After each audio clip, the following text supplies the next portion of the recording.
So, hi guys! Welcome to my YouTube channel. It's me, Insig Bordoy.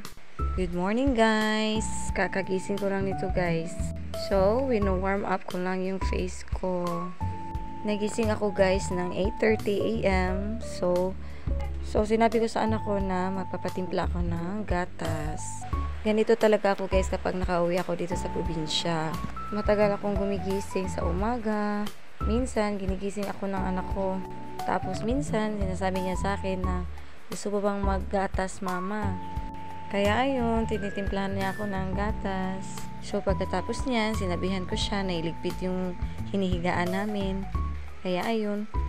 Pero sabi ni mama, siya talaga yung nagliligpit ng higaan nila. At siya din yung maghahanda kapag matutulog na sila. Pero minsan, sabi ni mama, para silang aso at pusa. Pero ganyan talaga pag lalaki yung anak mo, sobrang kulit. Pero bahala na, ganyan naman talaga eh. At pagkatapos niyan ay naghanda naman ako ng biscuit para sa gatas na iinumin ko. Tapos lumabas ako, dito ako sa may likod ng bahay namin.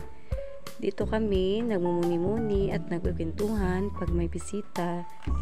At dito din kami paminsan-minsan na kumakain sa likod ng bahay namin. At ito, ipapakita ko sa inyo ang likod ng aming bahay. So, andito kami minsan pag walang magagawa sa bahay. So, dito kami upo ni mama, tsaka ni papa, tsaka yung anak ko. So, yung part na yun yung CR namin. Pasensya na kayo sa CR namin.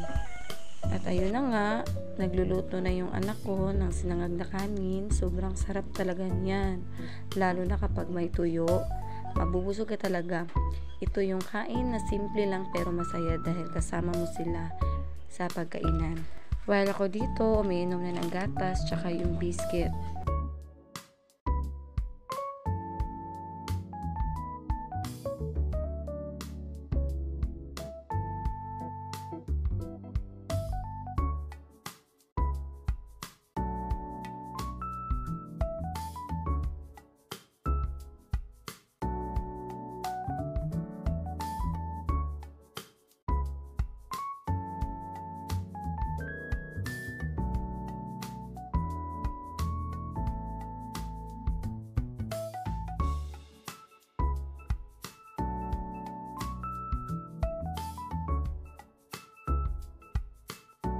So, ayan, pagkatapos namin kumain, ay pumunta kami ng barbershop para pagupitan yung anak ko dahil sobrang haba na ng buhok niya at bawal yan sa mga student, di ba?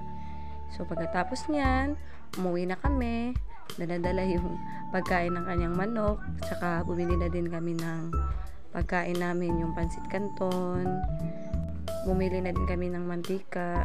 So, ipapakita ko na lang yan pag uwi namin sa bahay. So, ayan na binili namin. May kape, may pansit canton. Tapos, bumili na din ako ng puso, tsaka yung chicken leg. At pagkatapos yan, ay kumain na ako dahil gutom na ako guys. So, hanggang dyan na lang. Sa susunod na naman. Thanks for watching guys. Bye!